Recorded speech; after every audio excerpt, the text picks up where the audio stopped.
இது என்னோட ஸ்டைல் பன்னீர் butter masala recipe. Try பண்ணி பாருங்க, கண்டிப்பாக டேஸ்ட் பிடிக்கும். இதுக்கு கடாயில் எண்ணெய் சேர்த்துட்டு பட்டை, லவங்கம், பிரிஞ்சி இலை, ஏலக்காய், கல்பாசி எல்லாம் சேர்த்து எண்ணெயில் லைட்டாக பொரிஞ்சதுக்கு அப்புறமா 1/4 கிலோக்கு கொஞ்சம் கூட சின்ன வெங்காயம் சேர்த்துட்டு இது கூடவே 1/4 கிலோக்கு கொஞ்சம் கூட தக்காளி சேர்த்து ரெண்டும் உப்பு சேர்த்து லைட்டாக மீடியம் ஃப்ளேமில் வச்சு வதக்கிக்கலாம்.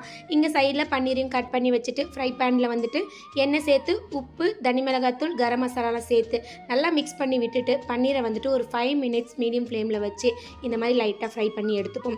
அதே கடாயிலே எண்ணெய் சேர்த்துட்டு இது கூடவே 1 ஸ்பூன் இஞ்சி பூண்டு பேஸ்ட்டு, அந்த அரைச்ச வெங்காயம் தக்காளி விழுது சேர்த்துட்டு 1 ஸ்பூன் தனி மிளகாத்தூள், 1 ஸ்பூன் கரம் மசாலா, 1 ஸ்பூன் காஷ்மீரி மிளகாத்தூள் சேர்த்துட்டு நல்லா மிக்ஸ் பண்ணி விட்டு ஒரு 5 நிமிஷம் கழிச்சு நம்ம ஃப்ரை பண்ணி வச்சிருக்க பன்னீரை சேர்த்துட்டு இது கூடவே நாட்டு சக்கரை, கஸ்தூரி மேத்தி சேர்த்து நல்லா மிக்ஸ் பண்ணி விட்டுட்டு ஃப்ரெஷ் க்ரீம் இருந்தால் ஆட் பண்ணி ஒரு 2 மினிட்ஸ் கழிச்சு ஆஃப் பண்ணோம் அப்படின்னா நல்லா டேஸ்டியான பன்னீர் பட்டர் மசாலா ரெடி. ட்ரை பண்ணி பாருங்கள். சப்பாத்தி, நான்க்கு எல்லாத்துக்குமே செம்மையாக இருக்கும்.